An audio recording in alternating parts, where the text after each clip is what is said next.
भारतीय परंपरा में विवाह को एक बहुत महत्वपूर्ण अंग माना गया है और जैसा कि आपने सुबह भी कहा था, या बहुत वर्षों पहले लोग बेटा बेटियों का संबंध निश्चित कर लेते हैं, लेकिन वास्तव में वो बेटे बेटी पति पत्नी का रूप किस समय धारण करते हैं और उसके पहले या उनके जीवन में किस तरह से जीवन यामलाचर्या होनी चाहिए, इस विषय में आपका निर्देशन हो। क्योंकि आपने सुबह कहा था जो परिस्थितियां बन रही हैं उससे अनेक प्रकार की विकृतियां आ रही हैं, तो अब वास्तव में पति पत्नी कब बनते हैं? क्योंकि एक भजन या पंक्ति पढ़ी थी, जब तक फेरे ना हो पूरे साथ तब तक दुल्हन नहीं दुल्हा की। और बताते हैं उस समय भी अंत में ही पूछ लेते हैं, बेटा बताओ मंजूर है कि नहीं? अभी भी 6 भाई 7वां पक्का नहीं हुआ। सुना है हमने, ना देखा ना कभी वक्त ही नहीं मिला। तो वास्तव में पति पत्नी कब बनते हैं उसके पहले उनसे देखिए, महाराज जी ने जो बात उठाई है वो बहुत गंभीर।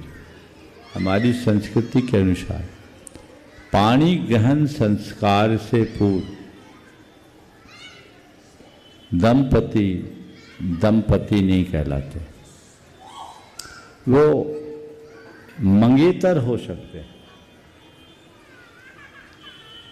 वाक उनके साथ एक संबंध हुआ है, लेकिन अभी संबंध पक्का नहीं हुआ। हमारे देश में ऐसी परंपरा थी कि पाणी ग्रहण संस्कार के पूर्व वर वधू एक दूसरे से बात भी नहीं करते थे। एक जमाना तो ये था कि वे लोग एक दूसरे को देखते भी नहीं थे, माँ बाप तय कर देते थे, शादी होती थी तभी देखते थे,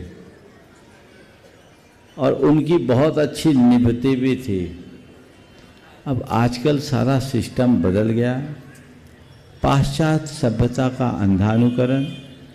अब विवाह होने के बाद जिस दिन से बातचीत तय होती उसके पहले से इनकी बातचीत चालू हो जाती, घंटों फोनों पर, और फिर प्री वेडिंग शूटिंग वूटिंग के चक्कर में सारी मर्यादाएं छिन्न भिन्न होती है।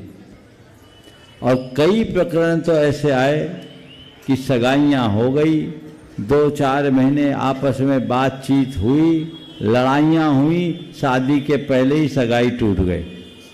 ऐसे उदाहरण देखने को मिलते हैं। तो इन मर्यादाओं का सभी को ध्यान रखना चाहिए और उसी अनुरूप कार्य करना चाहिए।